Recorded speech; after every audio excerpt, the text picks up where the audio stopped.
Okay, so as good as this movie was, the one thing that was bothering me the entire film was how the hell are these guys out here in these type of conditions with no coat?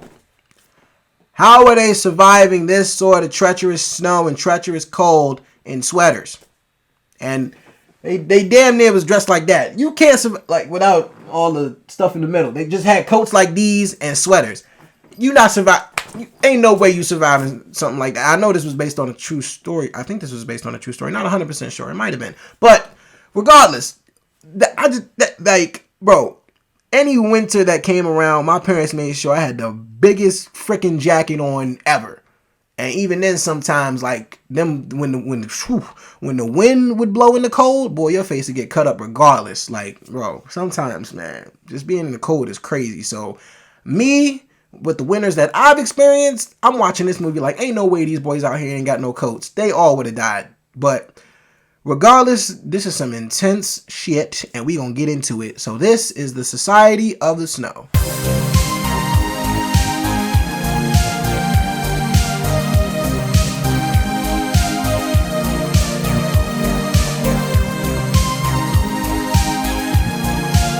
Hey guys, it's your guy in the chair here, and look, this is my review for Society of the Snow, directed by J.A. Bayona, and you have to forgive me, Bayona? I think his name is J.A. Bayona, and you have to forgive me because I don't know any of these actors and actresses' names, so I'm going to read them off my computer.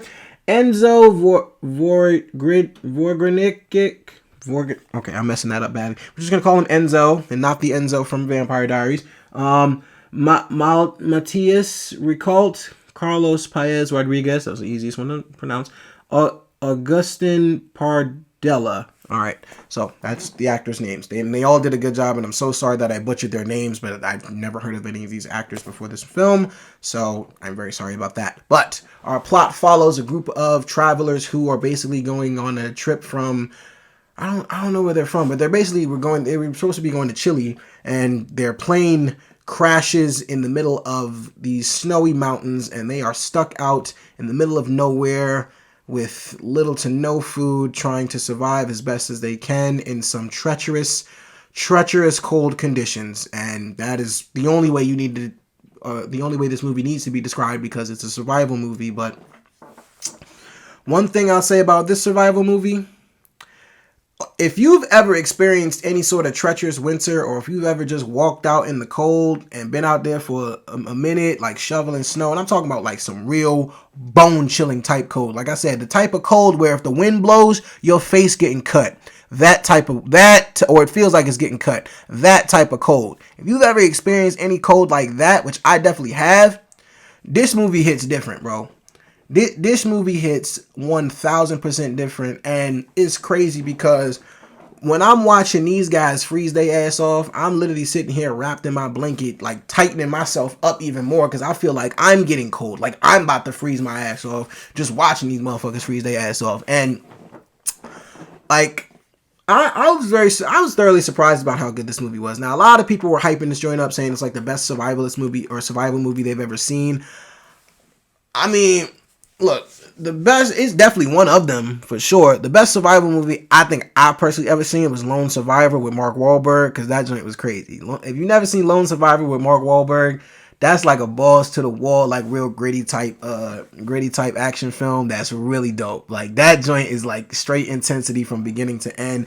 And the reason that movie's a little more intense to me is because it's literally only one guy, and it's like if this one guy dies, like that's it. That's everything.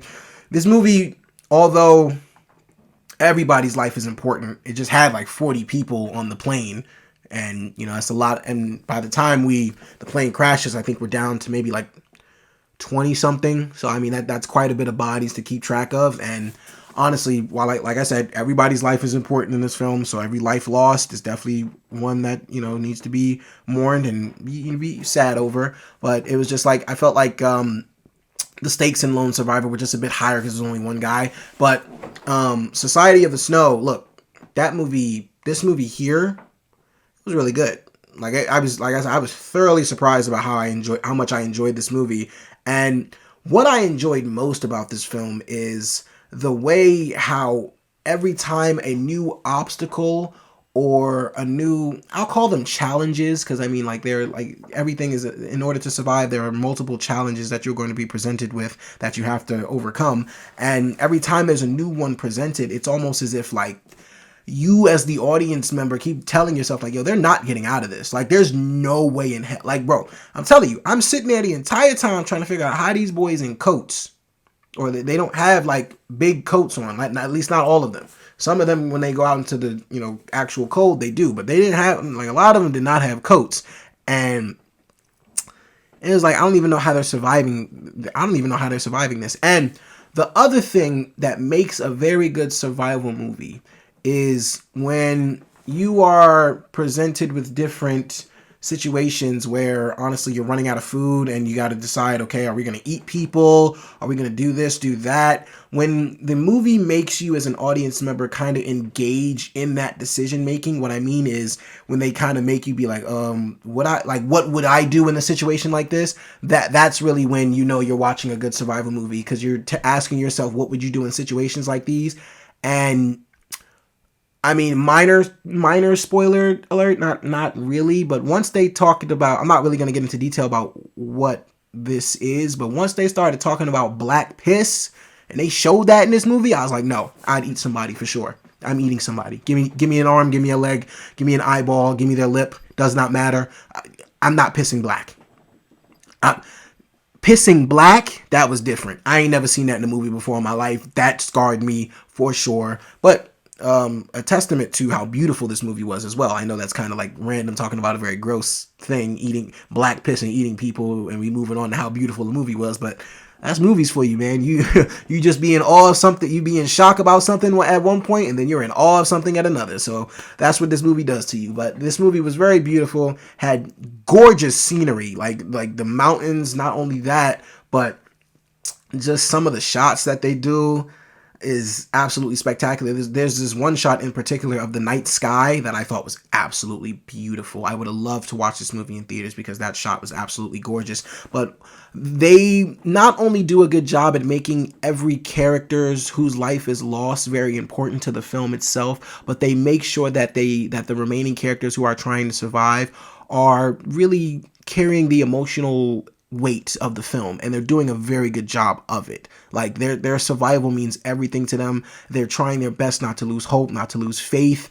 And the thing about it is, in survival movies, you're always introduced to people with multiple different personalities, of course, because I mean, everybody's not going to be the same, but you just have, but their religious backgrounds, and it's always cool to see just who believes and who's praying so hard, and those that don't believe and they're telling them to stop. And then honestly, there's a lot of good dialogue in this movie about what their faith is in and what certain characters believe in. There's one scene in particular where this dude is literally telling a character about what he believes in, like who he believes in and things like that. And I'm not going to go crazy into detail because it's a very good scene and I don't want to butcher it, but he's basically just telling this character about his beliefs and what he believes in and how he can get through, the days believing in what he believes in. And it's not necessarily God. It's necessarily, okay, like I said, I wasn't going to get into it, but he talks about what he believes in, and it just made for a very good part of the movie, like a very emotionally empathetic part of the movie, because you're like, okay, even like me as a believer of Christ, it's like, sometimes, man, it's like being in situations like that, you gonna pray as hard as you can, you keep going, you keep having faith, and then at some point, sometimes we lose it. It happens. Sometimes we do lose it, but you always got to make sure you stay strong. But I really love that depiction of faith in this movie. Honestly, like, I'll talk about the plane crash. Plane crash was one of the most edge of your seat, like, you actually got to grip onto something tight, because when I tell you, I felt my bones like jilt, if that's a thing, if bones can jilt, which I think the word is jolt, whatever, my bones moved in a way that I ain't really wanted them to, because watching that plane crash had me so messed up. That plane crash was crazy. Like, you really was like, I felt that. Like, you had to grab something immediately, because I was just so on edge by what that plane crash was. The plane crash sequence was amazing. Honestly, the other thing about survival movies is sometimes this be the more real non-realistic ones. This, I think, like I said, I think this was based off a true story, so this is going to be more so of what these people actually did to get out of here. At least some elements of the story might be a little fableized, but that's just for our entertainment. But in some survival movies, they really just be throwing logic out the window sometimes and just be doing dumb stuff to survive. I'm just like, I ain't really believing that. Everything that these boys did in this film, and boys and girls, everything that these people did in this movie here, I completely 100% was on board with. I thought logic was never thrown out the window at some point. I thought that honestly every stake that they were presented with, every challenge that they had to overcome, every objective that they tried to, like overcome basically, I thought they just did a very good job at making this one of the more realistic survival movies where you can truly, like, I'll be real with you. Lone Survivor, even though that's based on this true story too, just some of the stuff that happened in Lone Survivor, I was like, all right, I don't know, but all right, I'll be on board with it, because I mean, it's a movie, so they kind of got to get into like and it's an action movie at the same time, so it's a survival and an action movie, so they kind of got to get into the fabulous stuff a little bit. But this movie here, honestly, as far as I'm concerned, is as real as a survival movie can get. And they just do a great job at making you not only feel the environment itself, but feel the tension between all the characters, make you feel the brotherhood and the friendships that grow throughout this film. This film just does a very good job at making you care about what's going on and care that these boys get to safety. And it also does a great job at making you think to yourself that maybe they ain't getting out of this. Maybe this is the end of the road for these boys, like Boys to Men would say. But look, as far as I'm concerned, is there anything I didn't like about the film? Not necessarily. Survival films aren't necessarily my favorite genre of movie, but I'll say for this movie here, I was thoroughly surprised, thoroughly entertained, really enjoyed a majority of what this movie had to present to me. I honestly thought it had good dialogue. I thought it had great performances. I thought the shots in this movie were ridiculous. I thought some of the gross things these boys had to do to survive was very tormenting, but it was definitely worth it, I'd say. And look, for all those reasons and so many more, guys, I'm going to give Society of the Snow a 4.25 out of 5 stars. Okay, guys, so Society of the Snow, it's on Netflix, so check it out. Or if you have already, have you seen it? Or I'm sorry, if you have already, what did you think about it? If you haven't seen it, it's on Netflix. Check it out, and then come back, watch this again if you want to, and let me know what you thought about the movie. But look, either way, guys, thank you so much for watching. I really do appreciate it. Be sure to like, share, subscribe, all that good stuff, and so much more. Like I said, guys, I really do appreciate your support. This is your guy in the chair. More content coming to you soon.